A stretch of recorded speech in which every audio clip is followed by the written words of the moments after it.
Hello everyone, thank you for stopping by. Today I'm in the study. I decided to film in here for a change. I wanted to share with you guys. I don't know why, but these past couple weeks I have been in a very reflective mood. Now I don't know if it's because 2020 is almost over and I think back on how quickly the year has gone by. It just seems like yesterday was January, and here we are almost at the end of the year. And I ask myself, where did the year go by? It just seems like the days go by like water. And so, because of that, I have been in a very reflective mood these past couple of weeks. Just thinking about people that I've known, that have come in and out of my life, and just thinking about life in general. And I wanted to take you on a little road trip with me back in time. Now we're going to be going all the way back to the year 1972, which is the year that I graduated from high school. So I hope that you are up to a little road trip back in time. But before we leave, I want to take the time to thank all of you for stopping by and watching my videos. It really means a lot to me. So, are we ready to go on this little road trip? The year is 1972. I had just graduated from high school. And back then, I had no real idea as to what I wanted to do with my life. I didn't have very good counseling or direction, and so I was pretty much clueless as to what I should do with the rest of my life. The counselors at school, they weren't very helpful unless you were one of their prize students with the high IQs. If you were anything but that, they didn't really take too much time with you. And so because of that, I was left on my own to try and figure out, what, Grace, are you going to do with your life? And my family couldn't help me. My brothers were in the military, so they were away from home. My sister was married with children to raise. My younger brother, well, he was too young to really offer any advice. And my parents were busy working long hours to provide for us. So because of that, I was on my own to try and figure out, Grace, what do you want to do with your life? And I did what I thought was the right thing to do. I took a small job until I could figure out what I was going to do. I started working at a small jewelry store on Alvarado in Los Angeles. It was Alvarado Street in Los Angeles. And I took a job in a jewelry store. And Alvarado Street back then, as I'm sure it's still the case today, I don't think it has changed that much in all these years. Well, Alvarado was a street that was populated by prostitutes, drug addicts, and pimps, and all kinds of colorful people. And there I was, working right in the middle of all of this. The store that I went to work at was Stanley's Jewelry, and it was owned by a little Jewish woman. She must have been 83 years old at the time. And it was just me, her, and the watch repairman. So there I am, working in the jewelry store. And during my time working down there, I met a lot of beautiful people. People that you might consider outcasts. And I want to tell you the story of two of the individuals that I met while working down there. The first one was a young man by the name of Cowboy. Of course, that wasn't his name, but that is what everyone on the street called him. And the reason why they called him that is because he used to dress just like a cowboy.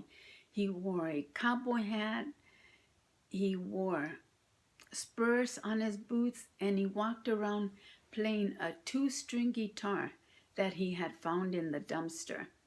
And also he wore a stocking wrapped around his thigh. So that was Cowboy. He was a young man, maybe in his early 20s. And the story I got about him from the locals, the old-timers that knew everybody's business on the street, they shared with me that Cowboy's family, his parents, were street people. His mother was a prostitute. His father was a drug addict. And when he was still small, his parents took him down to the police station. They pinned a note on him, took him down to the police station, left him there, and walked away and never looked back. And so Cowboy was placed in foster homes throughout his childhood. And when he got older and he graduated from high school, he was placed in a halfway house. And Cowboy, he did have some psychological issues, which isn't too surprising given the fact that he had that kind of upbringing. But Cowboy was the sweetest and kindest and most gentle person you could ever meet. And when I met him, me and him just connected right away. We became good friends. And Cowboy used to walk up and down Alvarado Street, just strumming his guitar at the top of his lungs, singing the latest love songs. And every song that he sang had my name on it. Now, he didn't know the words to the songs very well, but that did not stop him from singing, because he would just improvise and make the song his own.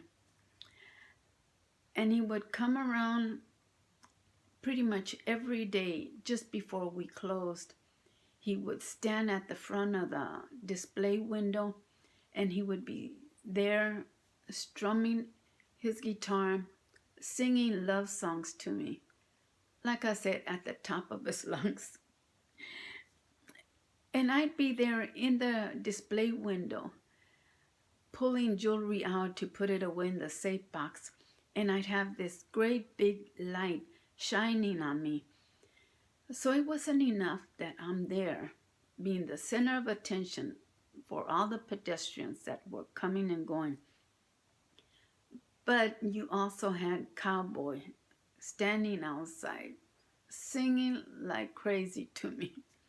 And sometimes I would get out and I'd go to him and I'd say, Cowboy, you need to stop making so much noise, because people are going to complain, call the cops on you. And I would try to move him along. And he would go away, but the following day he'd be right back singing to me. And the owner of the jewelry store, like I said, her name was Lena Rose, elderly lady. And periodically she would pay him $1 to throw out our trash at the end of the day. And sometimes she would also give him an extra $1 if he would sweep the front. And so that used to give him a little pocket money. But the money never stayed long in his pocket, because the prostitutes always used to sweet talk him out of what little money he had. Now the prostitutes, they used to take him to their hotel room. And at the time, I don't know if it's still true today, but there was a hotel by the name of Hotel California. And some of you might know the song Hotel California, the song by the Eagles. Well, that song was written about that hotel. Now, that hotel was frequented by the local prostitutes and the drug addicts and all the shysters that used to call that area home. So there was Cowboy following the prostitutes up to their hotel room, and they'd steal his money and then kick him out of their room. And even though I used to tell him, Cowboy, don't let them take your money. The best I could, I would give him advice. And he would never listen. He would still give away his money. And the thing about Cowboy is, if you asked him for $1 and that's the only thing he had in his pocket, he would give it to you. He was that sweet and very gullible. So he was an easy target for the con artist of the street. And one day, I was standing at the display window doing something with the jewelry. And across the street from the jewelry store was, and is, because the park is still there, there's a famous park by the name of MacArthur Park. And they even wrote a song about that too. So the park was across the street. And one day I'm in the display window and I noticed a lot of commotion across the street. The ambulance, the police, looky-loos, they were all there. And I couldn't figure out what was going on.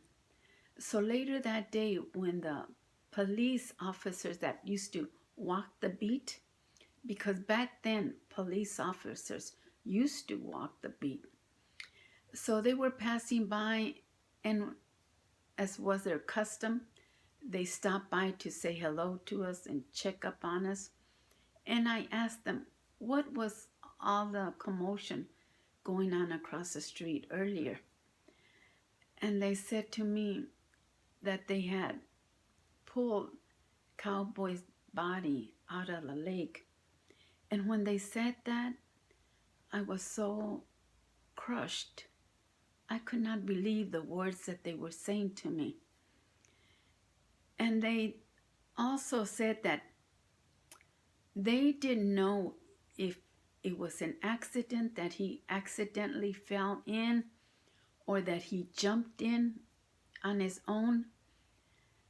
But when help arrived, it was too late. He had already drowned. And nobody knew his name because everyone just knew him as Cowboy. And he never offered his birth name. So to me and to everybody else, he was simply Cowboy. But to me, he was not just Cowboy. He was my friend. And I was very sad when I heard about his passing, because all I could think about at the time was it an accident, or did you willingly jump into the lake? Because he had a lot of psychological problems. And I ended up writing a poem about my sweet Cowboy, and I want to read it to you guys. This is a very old poem that I wrote for my sweet friend. It's called Cowboy. You walked from youth to madness, down urine-stained sidewalks, and men nervously fingering long-necked bottles, hidden in brown paper bags. Slumped on the sidewalk, they smelled like dead potatoes.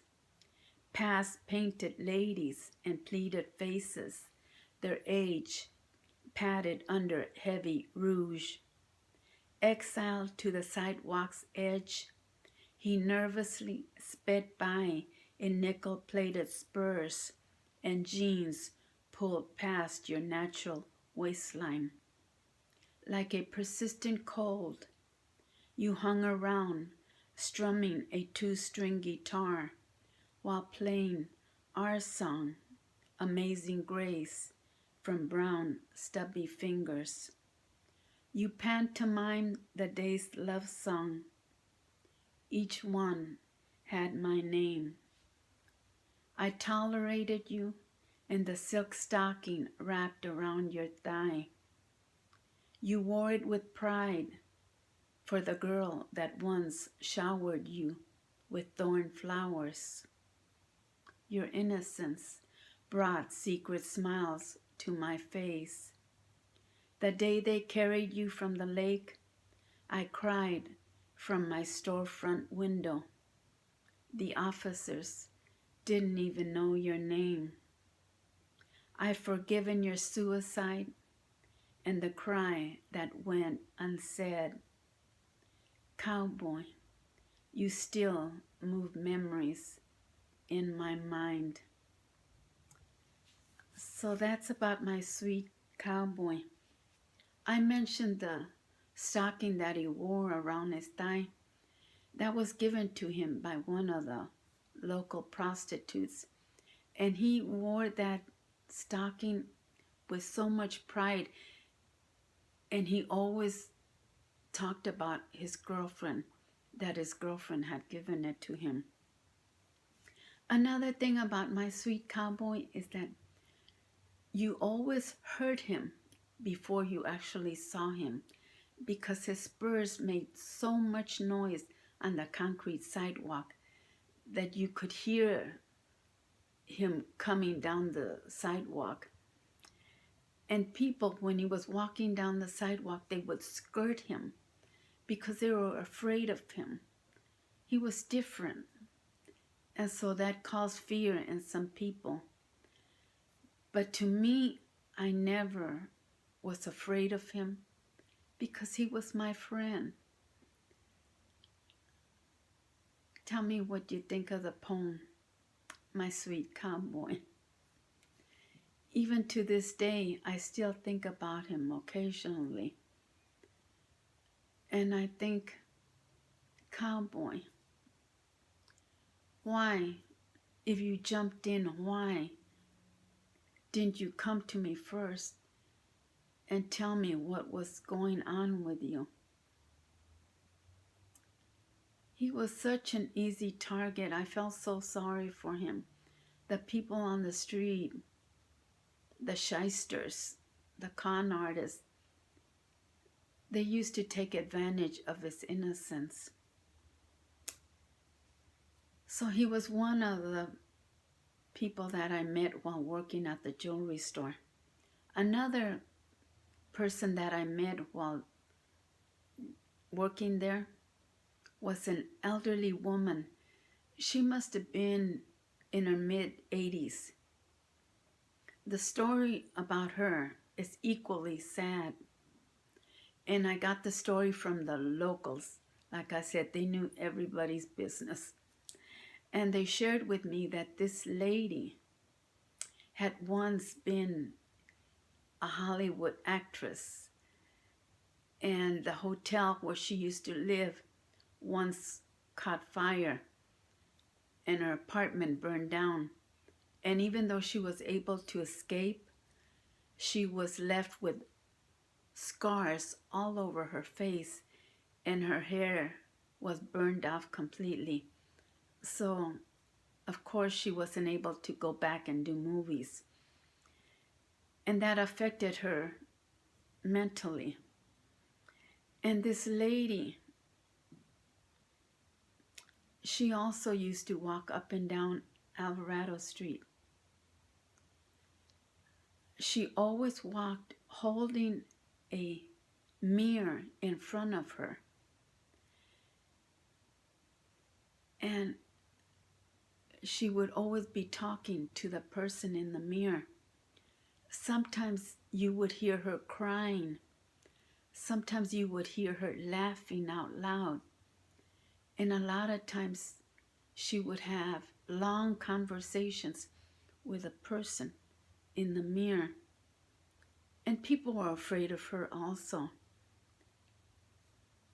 And she's another one that you always heard her coming before you actually saw her.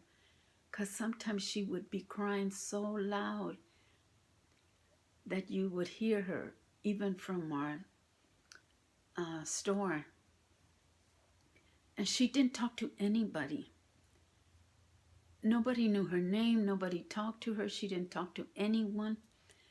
She was always by herself, and she always had that mirror in front of her.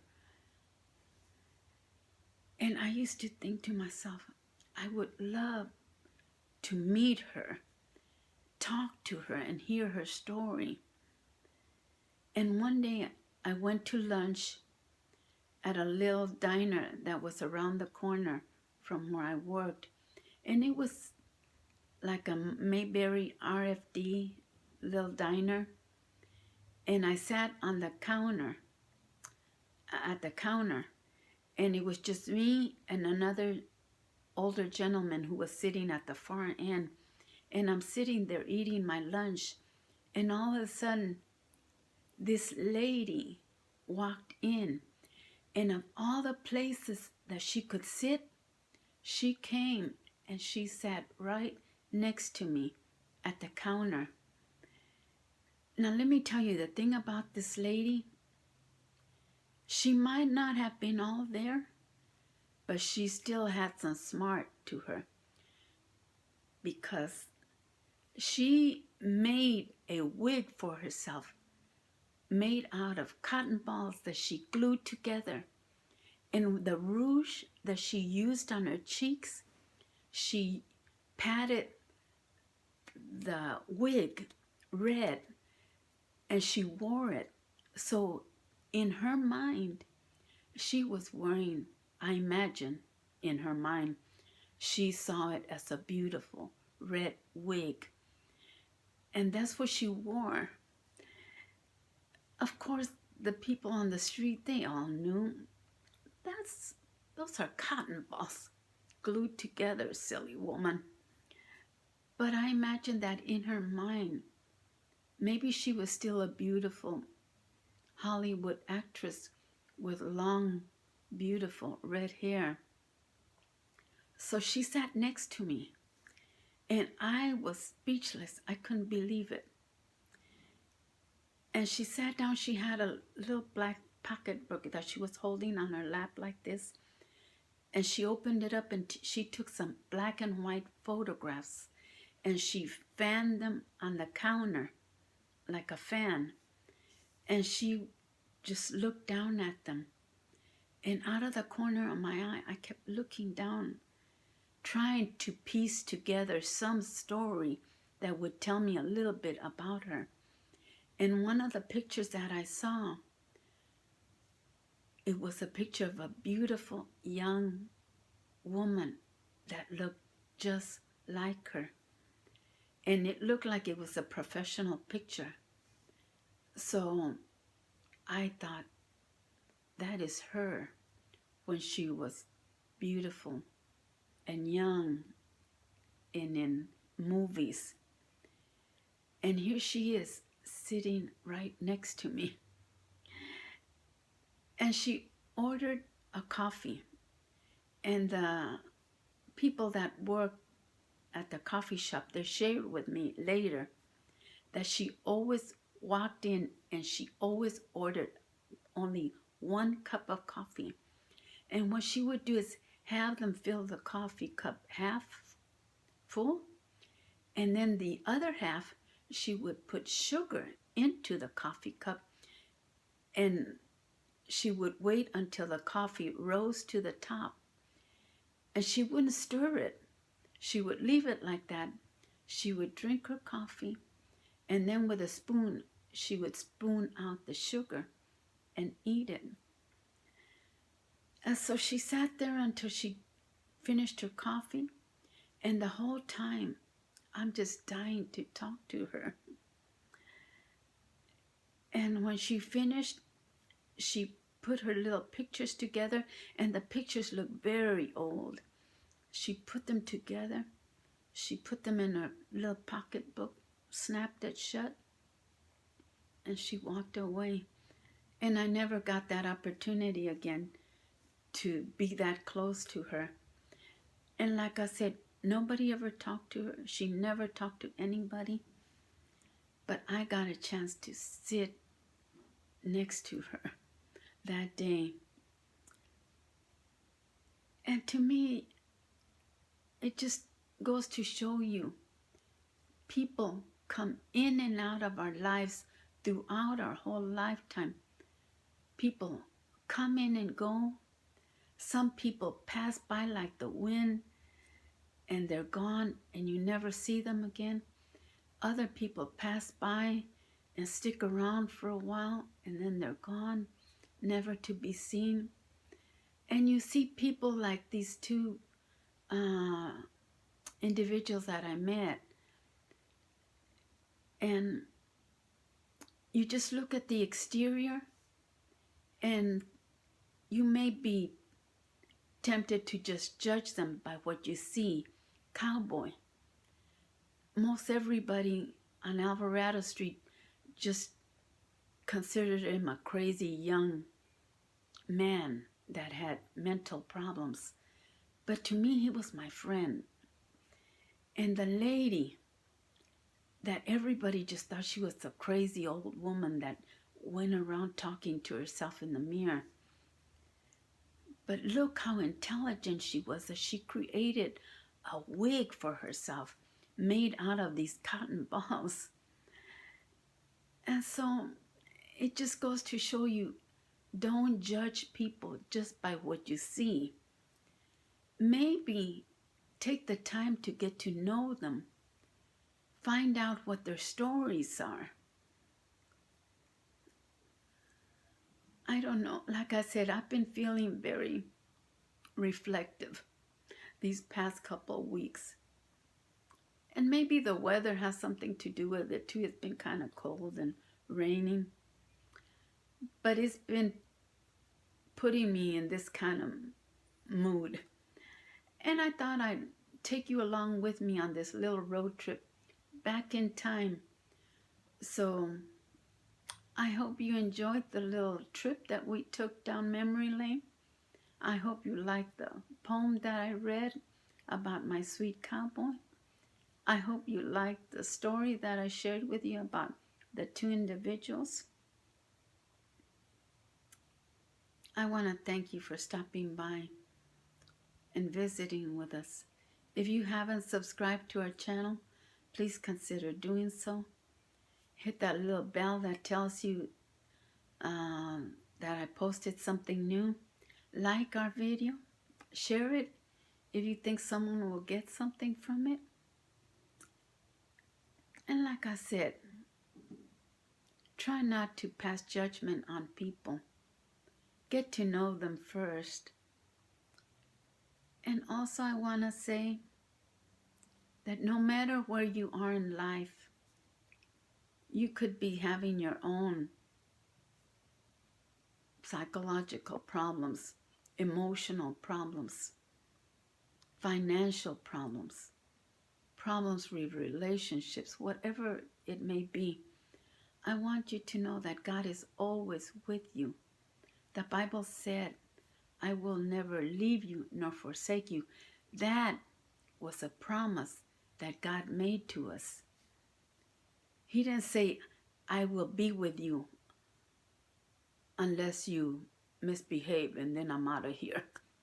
The Bible says, I will be with you always. And that's a promise that God made to us. The holidays are fast approaching. Thanksgiving is around the corner. Christmas, Halloween.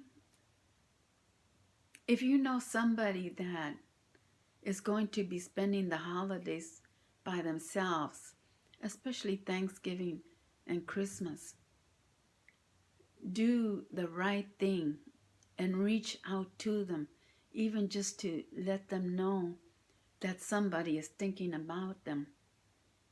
And if you're able to invite someone over to your house, I know we're in Corona times, right? That may not always be possible.